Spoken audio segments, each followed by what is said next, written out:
as well is the other co-chair. Really looking forward to spending the next half hour with you, learning about the program level shared measurement work happening among our Measurement for Change task group, and in particular, the next phase of work with programs serving very young children. So I'm going to just turn it over now to Serena McDermott, who's a PhD candidate at the University of Waterloo, and Silvu Condon, who is the project manager with Measurement for Change. And over to you two. Great, thank you so much, Barb. And it's very nice to see some familiar faces. I haven't been in the CYPT meetings in a while, and I've been missing out. So, hi everyone. Thank you for having Serena and I, as Barb mentioned. We're members of the Measurement for Change group, and we're here to update the all members.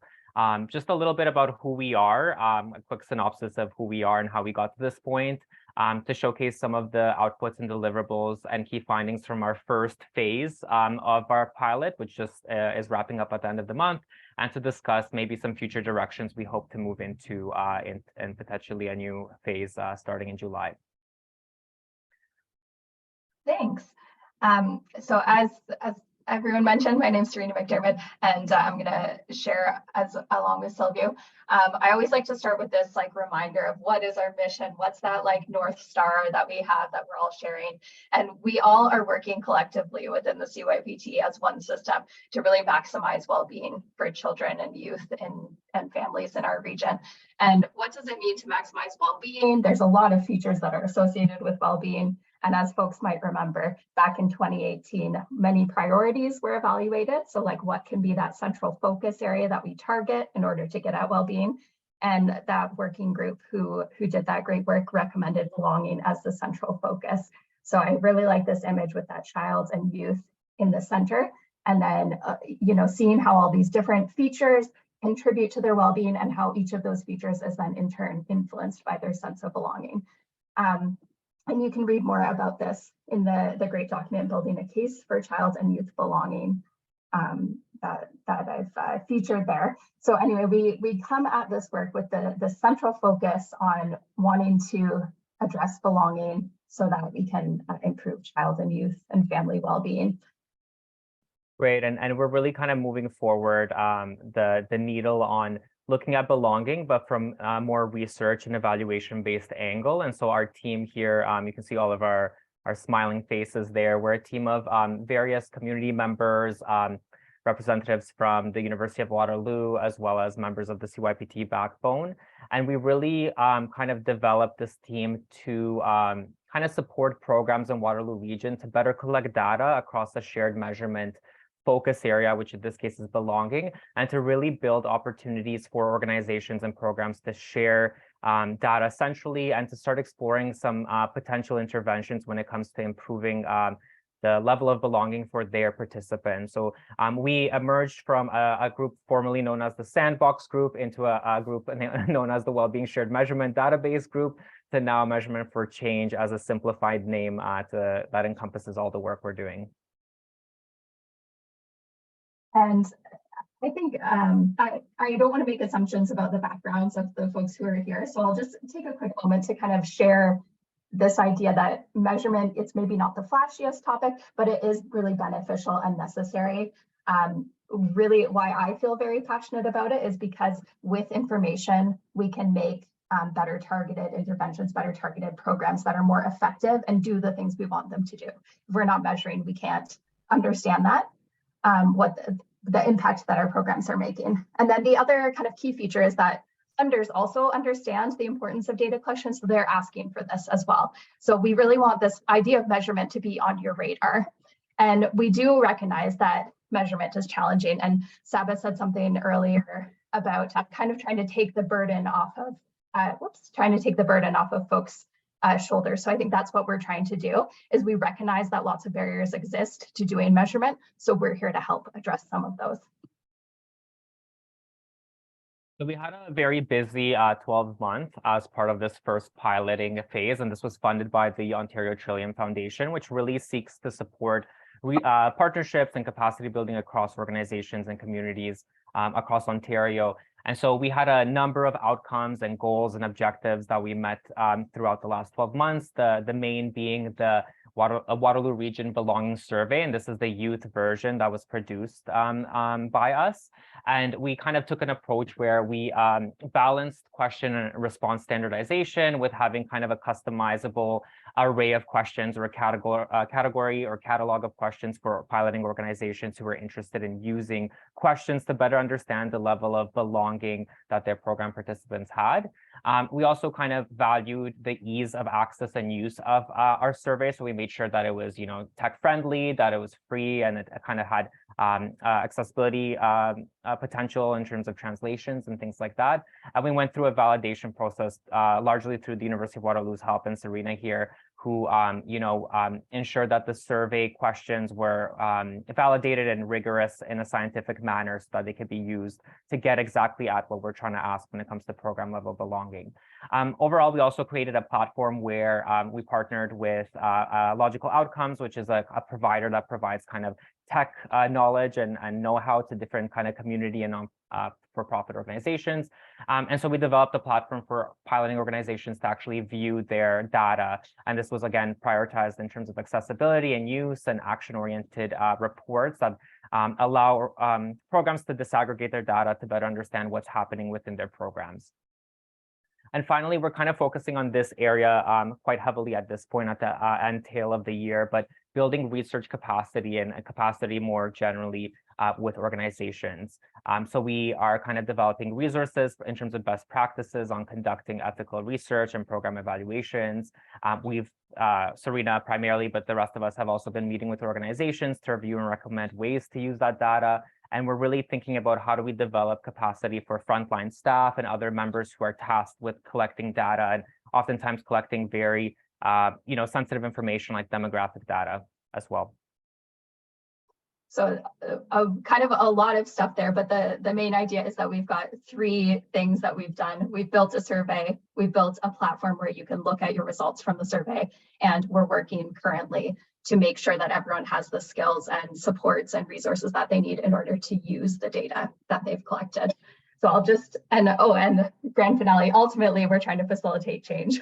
That's really, we don't want to get stuck in that measure something, say it's a problem, and then not do anything about it. So that's also what we're looking towards. So I'm going to talk a little bit more about that survey that we mentioned and some of the features. We've set this up. We are kind of trying to balance standardization, which in science we love, and customizability, which out in the real world we love, right? So we're bringing together this catalog of questions, and we feel that all of these questions are good and useful for people, but we recognize that folks in programs know their programs best, know their needs best. So we think of this as like you can pick and choose which questions are going to serve you best.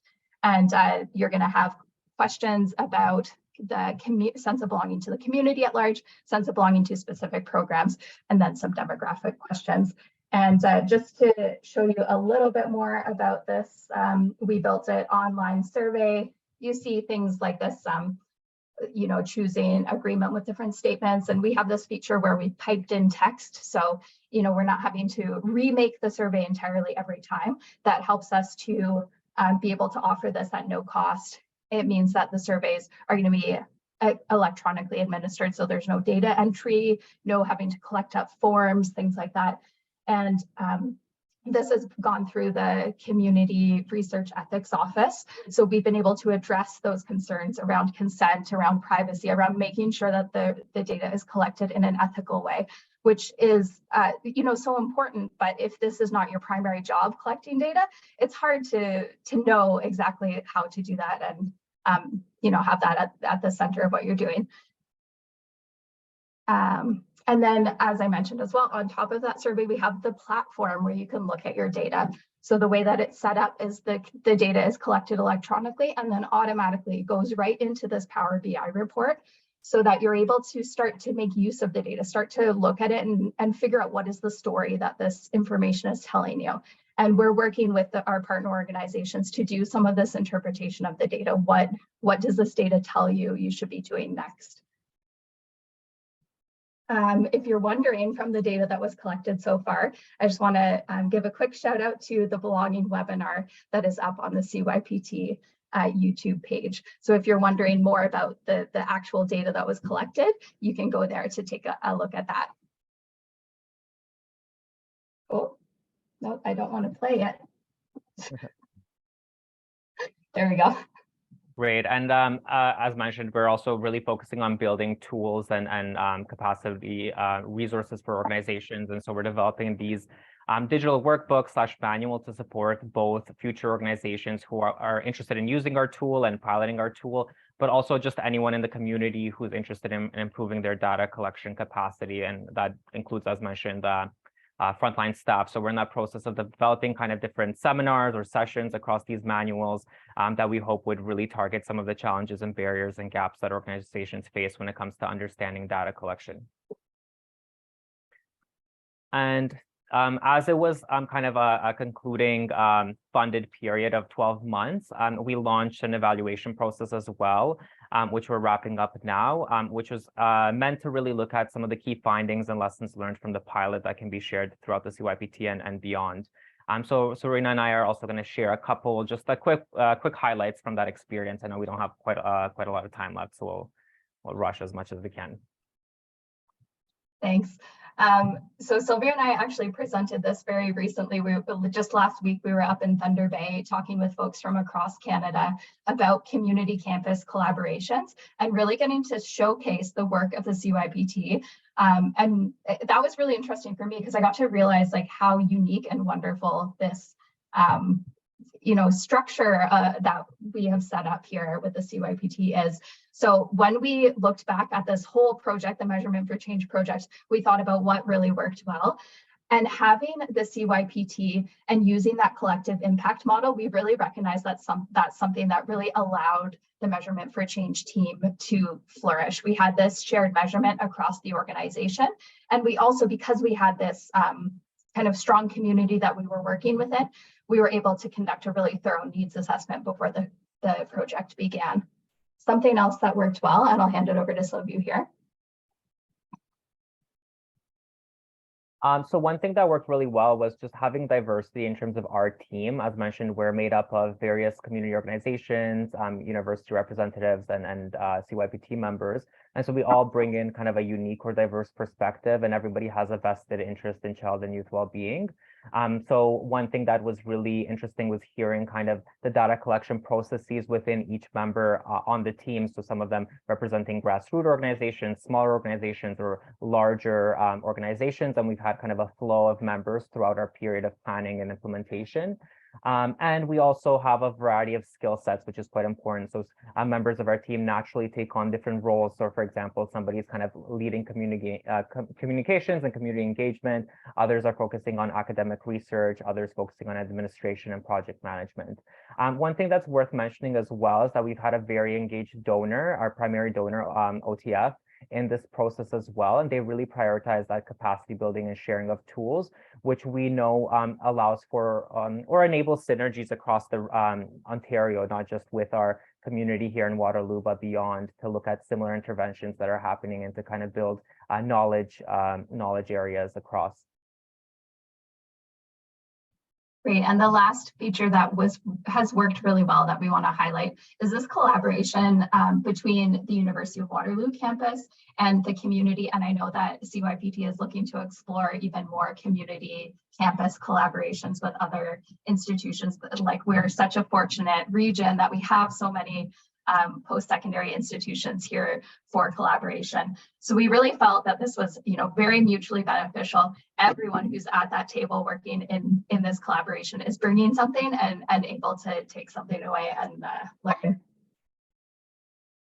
And of course, there's challenges to this as well. I know we mentioned a lot of the pros of having a diverse team with different knowledge areas, but of course, there can be competing perspectives. So often, sometimes we notice that different individuals kind of prioritize what data means differently based on their academic or community involvement.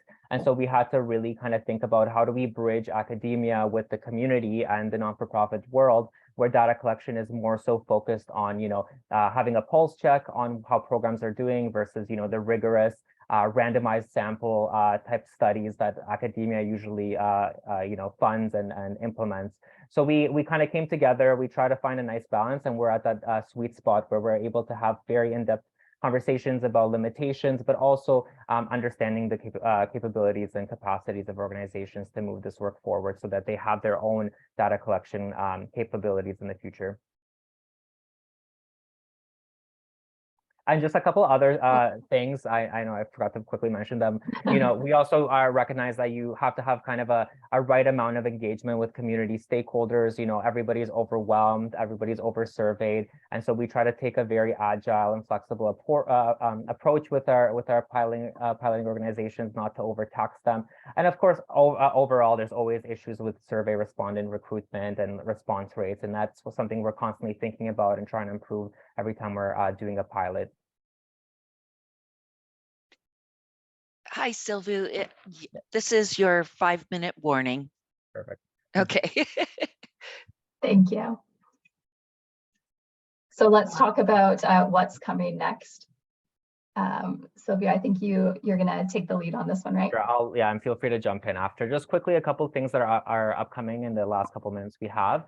So we're going to focus on the early and middle childhood years as well. We mentioned that we have a youth-focused survey, 14 plus.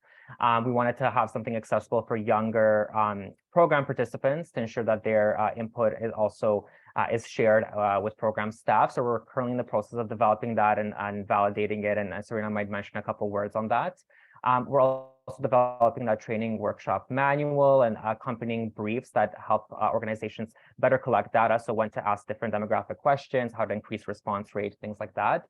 We're also hoping to integrate all of our outputs on the CYPT website. So that includes all of the surveys, the community-wide Power BI dashboard that kind of aggregates program participants across the entire region, as well as kind of an Excel raw data sheet that interested folks can kind of use and make sense of. And we also want to pilot with new organizations moving forward to launch the youth survey as well as the earlier year surveys. And beyond that, we're really kind of focusing our efforts in analyzing research on interventions that can actually impact belonging, which is something that Serena was mentioning earlier. As we collect more data, we're able to do this more kind of efficiently and with more insights to share with programs. And of course, because this is a community level engagement, we're always thinking about sustainability and longer term funding. How do we bring the right funders and the right community members at the table to make sure that there's kind of a continuation of the benefits of this project. Serena, anything missing there? I am going to talk just a little bit more about the early and middle childhood. So I'll do that on the next slide, though. So this is kind of our last section, our call to action, our invitation to get involved. Here's what we'd really love from the people in this room. So if you're kind of looking for low involvement, basically, we just want you to stay tuned and be watching out for two main things. One is opportunities to engage with some of this capacity building training. If you are in an organization where you feel like you could benefit from having more information about how to use data or how to collect data in a useful and ethical way, those are things that we're looking to support. So you can watch out for more invitations on that front. We would also love to have folks be have this on the radar, this idea of the belonging dashboard. So I showed you earlier that platform. Remember that image that had all the graphs on it? And I talked about how we work with organizations to make sense of that, see the story within the data. Now, right now, it's just our pilot organizations, our partnering organizations that have access to those reports. What's happening and is coming very soon is a report that's going to be public facing. So we want to give everyone access to that data and start to tell the story of belonging across our whole community with this shared data that's come all together. And then if you're looking to get a little bit more involved, we have sort of two opportunities. If you're an organization that supports youth, so ages 14 and up, or this also might include parents of young children. I know some organizations have found like this is useful for even their volunteers who support young children, things like that. So anyone 14 and up, If you're interested in using this survey, getting access to that catalog of questions, having us set up that platform for you to look at the data you collect, get in touch with me, and I'd be very happy to help you with that. This is kind of looking towards phase 2, and how can we start expanding this youth survey. The other thing that we've highlighted is that we don't just want to hear from youth, we want to hear from the really young people in our community. So right now, I'm working with some wonderful research assistants who are helping. We've been meeting with young people in our community to kind of test out this survey that's been written. And now we're in the stage of starting to collect that really thorough data and answer those questions of, is this a good survey? Are there questions that we could take out? Things like that. So I'm actively working on that survey, and we're expecting that in the fall, we'll be able to have partner organizations to pilot and test out the survey that's been written and tested at the university. So again, if you are interested in staying in touch about that, if you would like to be one of those partner organizations in the fall who uses that survey with ages 3 to 13, anyone who you're serving who's 3 to 13, please get in touch with me. I'd be very happy to talk to you more about that. Anything to add there, Silvio? No, we did have a question, I think, in the chat just about differentiating between the early and middle years survey. Assuming that there's 2 different versions given the age range. Yeah, exactly. Thanks for asking about that. Yeah, early years. As of right now, we expect that it's going to be 3 to 7 years old. And this one will kind of be, we'll say it's like an adaptive survey where there's kind of opportunities to opt out, because we know a 3-year-old can answer and engage for a shorter time than a 7-year-old can. So even within that early years survey, there's kind of some differentiation based on the age. And then for the 8 to 13-year-olds, we have a survey that seems so far to be very developmentally appropriate for that age group. Thanks for that question.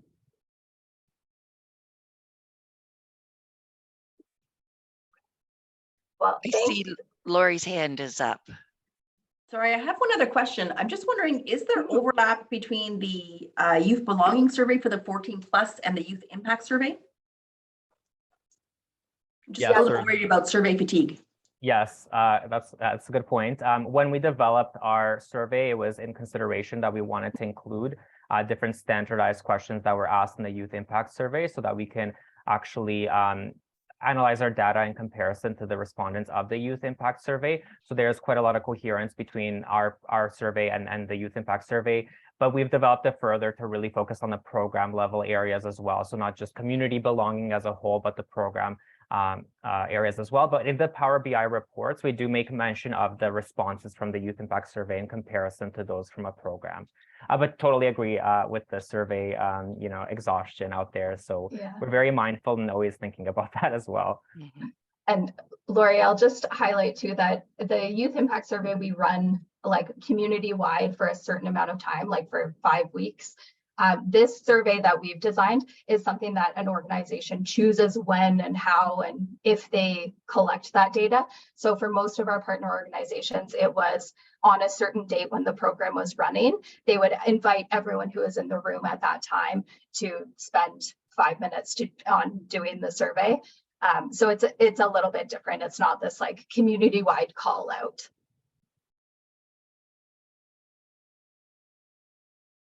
All right. And we are, well, I see the thank you is up. So do you have any closing remarks, Serena or Silvu? I'll just thank you everybody for your consistent input, and definitely reach out if you're interested in engaging with this initiative. Wonderful. Well, thank you both for cramming in whatever you could in the 30-minute conversation. And thanks for the contact information in the chat. This is really, really exciting work. And I just want to thank the Measurement for Change Task Group and Serena and Silva for the incredible hours of effort that have gone into this. So looking forward to more. We, I think you will be hearing from a lot of people on this call about their interest in participating, but looking forward to hearing more as this work continues to evolve. And thanks again, everyone, for your participation. We will reconvene in another 5 minutes, and that topic in 5 minutes is on the sorry. Run with it synthetics. Thank you. Yeah. Run with it Yeah. synthetics. Yeah. All right, Perfect. everyone. See you in a few minutes.